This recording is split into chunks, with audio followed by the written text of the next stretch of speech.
નાના ભાઈએ આખા ગામને દીકરીના લગ્નની કંકોત્રી આપી, પણ બાજુમાં જ રહેતા પોતાના જ મોટા ભાઈને કંકોત્રી ન આપી. પછી મોટા ભાઈ અને ભાભીએ કર્યું એવું કામ કે નાના ભાઈએ વિચાર્યું પણ ન હોય. થોડા જ દિવસોમાં સંજય કાકાની દીકરીના લગ્ન થવાના છે. સંજય કાકાએ બધા જ સગા સંબંધીઓ સહિત આખા ગામને કંકોત્રી આપી, પણ બાજુમાં જ રહેતા પોતાના મોટા ભાઈ રવિ કાકાને ન આપી. લગ્નને એક દિવસ બાકી હતો. લગ્નની તૈયારીઓ ખૂબ ધૂમધામથી ચાલી રહી હતી. ડીજેનો અવાજ એટલો બધો આવતો હતો કે બાજુમાં રહેતા રવિ કાકા અને તેમના પત્ની ઊંઘી પણ શકતા નહોતા. પણ ઊંઘ આવે પણ ક્યાંથી? પોતાના નાના ભાઈએ પરિવારની લાડકી દીકરીના લગ્નની કંકોત્રી તેમને જ આપી નહીં. આ દુઃખના કારણે ઊંઘ તો આવતી નહોતી. ભાઈઓના આ વિવાદની વાત કરવામાં આવે તો એક જમીનને લઈને વિવાદ થઈ ગયો હતો. છેલ્લા 2 વર્ષથી બંને ભાઈ એકબીજા સાથે બોલતા નથી. સાથે જ 2 વર્ષથી બંને ભાઈ એકબીજાના ઘરે પણ જતા નહોતા. નિઃસંતાન રવિ કાકા અને તેમની પત્ની નાના ભાઈના બંને બાળકોને ખૂબ પ્રેમ કરતા હતા અને જેના લગ્ન થવાના છે તે તો બંને પરિવારની લાડકી છે. પરંતુ જમીનના નાનકડા ટુકડાને લઈને પંચાયત પણ 2 જૂથમાં વહેંચાઈ ગઈ હતી. ઘણી બધી ચર્ચાઓ પછી પણ કોઈ ઉકેલ આવ્યો નહીં. બંને ભાઈઓનો પ્રેમ અને એકતા જોઈને પાડોશીઓ અને સગા સંબંધીઓ પણ ખૂબ ઈર્ષા કરતા હતા. આ વિવાદનો ફાયદો ઉઠાવીને પાડોશી અને સગા સંબંધીઓએ નાના ભાઈ સંજયના મનમાં એવા વિચારો ભરી નાખ્યા કે તેને પોતાનો જ મોટો ભાઈ ગુનેગાર લાગવા લાગ્યો. લોકોએ તે નાનકડા વિવાદને મોટું સ્વરૂપ આપી દીધું, જેના કારણે બંને ભાઈ વચ્ચે આજ સુધી વાત ન થઈ.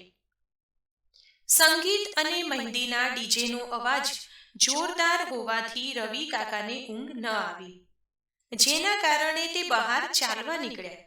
બહાર જઈને જોયું તો પાડોશીઓ અને સગા સંબંધીઓ ડીજેનો આનંદ માણી રહ્યા હતા. એટલામાં રવિ કાકાની નજર લગ્નવાળા ઘર તરફ ગઈ અને તે એકદમ ગભરાઈ ગયા અને ભાગતા ભાગતા પોતાના ઘરમાં ગયા અને પોતાની પત્નીને બહાર લઈ આવ્યા. રવિ કાકા પોતે નાના ભાઈના ઘર તરફ ભાગ્યા ને કહ્યું, બંધ કરો આ ડીજે. બધા લોકો ચકિત થઈને રવિ કાકા તરફ જોવા લાગ્યા. સંજય કાકા તો ગુસ્સામાં બોલ્યા, વાહ ભાઈ, તમને લગ્નમાં ન બોલાવ્યા તો આવી રીતે બદલો લેશો? રવિ કાકા જોરથી બોલ્યા, આ બધું છોડ. ઘરના પાછળના ભાગમાં આગ લાગી છે. જલ્દીથી પાણીની વ્યવસ્થા કર. આ બાજુ રવિ કાકાની પત્ની પાણીનો પાઇપ લઈને આગ ઓલાવવાનો પ્રયાસ કરી રહ્યા હતા. ત્યાં આગની વાત સાંભળતા જ બધા પાડોશીથી લઈને સગા સંબંધીઓ મદદ કરવાને બદલે પોતાનો જીવ બચાવવા માટે ત્યાંથી ભાગવા લાગ્યા. પાછળના ભાગમાં બધા મહેમાનો માટે ભોજન બનાવવામાં આવી રહ્યું હતું, પણ કોઈની ભૂલના કારણે આગ લાગી હશે. લગ્નની મોટા ભાગની વસ્તુઓ પાછળના ભાગમાં જ રાખેલી હતી. થોડા કલાકો પછી આગ બંધ થઈ ગઈ. આગ લાગવાના કારણે ઘરના પાછળનો મોટાભાગનો હિસ્સો બળીને રાખ થઈ ગયો હતો. જાનૈયોના ભોજનના સામાન સહિત બીજી ઘણી બધી વસ્તુઓ બળીને રાખ થઈ ગઈ. આગ લાગવાના કારણે મોટા ભાગના લોકો તો ભાગી જ ગયા હતા અને બાકી રહેલા લોકો સમજી ગયા હતા કે આટલું નુકસાન થયું તો આ ભાઈ લગ્ન ક્યાંથી કરશે? અને જો હજુ પણ દીકરીના લગ્ન કરવા માંગતો હશે તો છેવટે અમારી પાસે જ પૈસાની સાથે બીજી ઘણી મદદ માંગશે. એટલે તે લોકોએ ત્યાંથી નીકળવાનું જ સારું સમજ્યું. આગને કારણે નુકસાન જોઈને સંજય કાકા એકદમ દુઃખી થઈ ગયા. આંસુ રોકાવાનું નામ લઈ રહ્યા નહોતા, કારણ કે સંજય કાકા જે પાડોશીઓ અને સંબંધીઓને પોતાના સુખ દુઃખના સાથી સમજતા હતા, તેઓ તો દુઃખ આવતા પહેલા જ નીકળી ગયા. બિચારા સંજય કાકા પાસે કોઈ હતું નહીં. એટલામાં નાના ભાઈએ પોતાના માથા પર પ્રેમાળ સ્પર્શનો અનુભવ કર્યો. તેણે ઉપર જોયું તો તેના મોટા ભાઈ રવિ કાકા હતા. તેમની પાસે તેમના મોટા ભાભી પણ ઊભા હતા. નાનો ભાઈ રડી પડ્યો અને રડતા રડતા બોલ્યો, આજે જો તમે ન હોત તો ખબર નહીં આજે અમે જીવિત રહેતા કે નહીં. આટલું કહીને તે પોતાના મોટા ભાઈને ભેટી પડ્યા. તે આગળ બોલ્યો, આ બધું મારા કર્મનું ફળ છે. મેં જ મારા મોટા ભાઈને ખોટો સમજીને બીજા પર વિશ્વાસ કર્યો.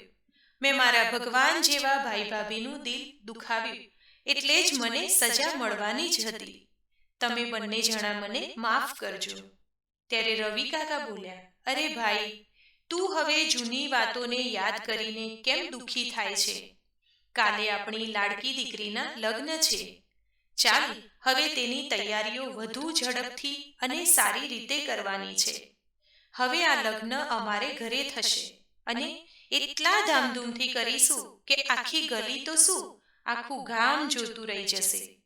આ સાંભળતા જ સંજય કાકા મોટા ભાઈને જોરથી ભેટી પડ્યા. બીજા દિવસે સમયસર જાનૈયાઓ આવી ગયા. છોકરાવાળાઓને પણ ગઈકાલની વાત જાણવા મળી, એટલે તેમણે પણ રવિ કાકાના ખૂબ વખાણ કર્યા અને કહેવા લાગ્યા, અમને આવા સંબંધીઓ મળ્યા છે તે વાત પર અમને ખૂબ ગર્વ છે. લગ્ન ખૂબ ધામધૂમથી સંપન્ન થયા અને લગ્નમાં બંને ભાઈની એકતા અને સંપ જોઈને આજે ફરી પાડોશીઓ અને સંબંધીઓ ઈર્ષાના કારણે બળીને રાખ થઈ ગયા. મિત્રો, કહેવાય છે ને કે પોતાના જ પોતાના થાય છે, પારકા તે પારકા. મુશ્કેલીના સમયે પોતાના જ કામમાં આવે છે. તો મિત્રો, હું આશા રાખું કે આજની આ વાર્તા તમને ખરેખર પસંદ આવી હશે. જો વાર્તા પસંદ આવી હોય તો વિડીયોને લાઈક કરજો, તમારા મિત્રો સાથે શેર કરજો. જો ચેનલને પહેલી જ વખત જોઈ રહ્યા હોય તો સબસ્ક્રાઇબ કરી લેજો, જેથી નવા આવનારા વિડીયો આપને મળતા રહે. ધન્યવાદ. સર્વેને મારા